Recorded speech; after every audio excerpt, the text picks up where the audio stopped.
С начала купального сезона на водных объектах республики проведено более 70 профилактических рейдов. Сотрудники ГИМС и МВД призывают жителей соблюдать меры предосторожности. В случае несоблюдения им грозит штраф в размере от 300 до 500 рублей. Многие отдыхающие согласны, что безопасность должна быть на первом месте. Нужно быть внимательным и не рисковать. И что особенно важно, следить за своими детьми. О недавних трагических случаях наслышаны все.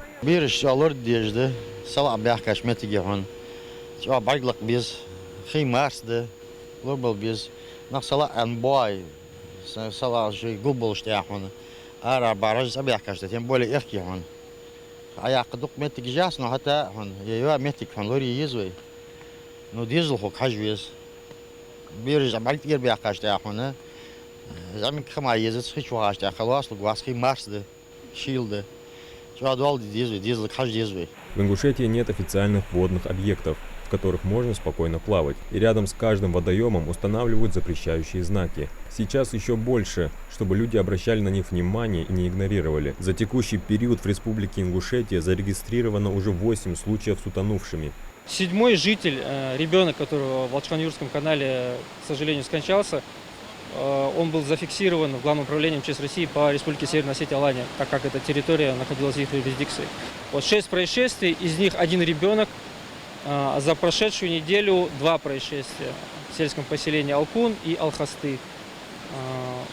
23 года и 62 года рождения взрослые мужчины погибли на реке Аса.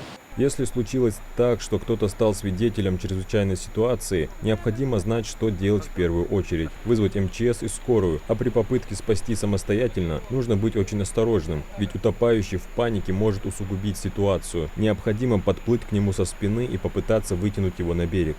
Если нам посчастливится оказаться рядом, если он тонет, то же самое, что я говорю, сразу прийти на помощь и вытащить его. Потому что спасатели, у нас есть спасательный жилет, есть круг. Кинуть ему круг, кинуть веревку. Или же уже одев жилет, подплыть к нему. Это уже намного безопаснее и легче. Вот так вот вытащить. Отдельной проблемой остаются поврежденные запрещающие знаки, а ведь они информируют о том, что купаться в водоемах действительно опасно. Эти места не соответствуют гигиеническим нормативам, отсутствуют спасательные посты, что делает невозможным оказание своевременной помощи в случае ЧП. После установления знаков гости, жители, которые здесь купаются, они, я не знаю, срывают знаки и приходится их обновлять. Вот, допустим, недавно здесь стоял знак, сейчас его нету, к сожалению. Сейчас мы будем его обновлять и дополнительно ставить в других местах. Еще одной проблемой стали видеоролики в соцсетях, в которых в какой-то степени популяризируют места, опасные для купания. Ярким примером этому стал случай, произошедший в Алкуне. Ребята прыгали с обрыва в реку Асса. Там есть место, которое было известно только местным. Сейчас же туда стягивается большое количество молодежи со всего региона. Они просят в комментариях скинуть геолокацию. Сотрудники МЧС призывают блогеров делать обратную рекламу. Адам Гуражев, Мухаммад Индиев, Магаз 24.